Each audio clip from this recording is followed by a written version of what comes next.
Je reviens sur la question de la troisième ère, une notion que j'ai introduite assez récemment, tardivement, je dirais même, et montrer qu'il y a une sorte de dialectique thèse, antithèse, synthèse, et que la période chrétienne est peut-être entre les deux. C'est la période numéro 2, c'est la période de l'antithèse. La phase, l'alliance, la nouvelle alliance est une antithèse. La nouvelle alliance prend le contre-pied de l'ancienne alliance. Donc, elle refuse tout ce que l'ancienne alliance a accepté. Parce qu'elle dit que ça n'est pas contraignant, et il faut quelque chose de beaucoup plus contraignant.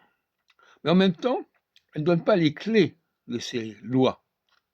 C'est la troisième ère qui donnera les clés, qui est la ère de synthèse. C'est-à-dire qu'elle donne à la fois la loi, mais c'est une loi qui est véritablement ancrée dans les réalités, alors que l'ancienne loi, l'ancienne alliance, c'était des principes, des commandements qui n'avaient pas de fondement précis.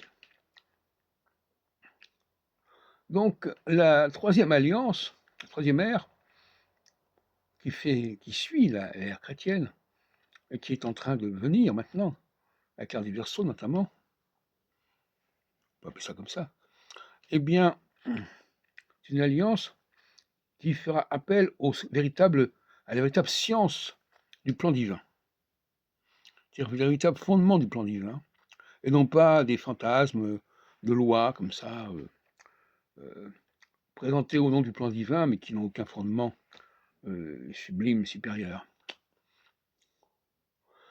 Donc nous dirons que l'alliance numéro 3, l'alliance adamique, on pourrait dire, plus que les autres, c'est une alliance qui va s'intéresser de très près à l'astrologie, parce que l'astrologie, c'est la science du plan divin, véritablement. Le plan divin, en entendant le plan divin, un plan qui est consacré à notre terre, à notre ciel. Je ne parle pas d'un plan universel, c'est un leurre.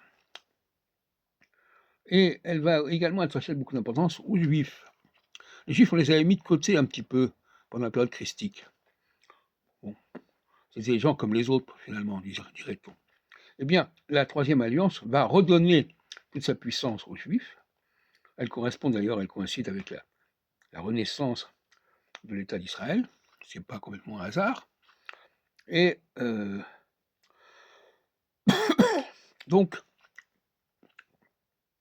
ce sont de connaissances, de savoirs bien précis, qui ne sont pas des choses vagues comme pour la première alliance, ni un discours vague comme pour la seconde alliance, en disant oui, c'est déterminé, oui, on ne pourra pas échapper à ça, mais on ne nous dit pas comment, on ne dit pas comment ça fonctionne, on ne dit pas comment on peut prévoir ça. Donc c'est très insuffisant.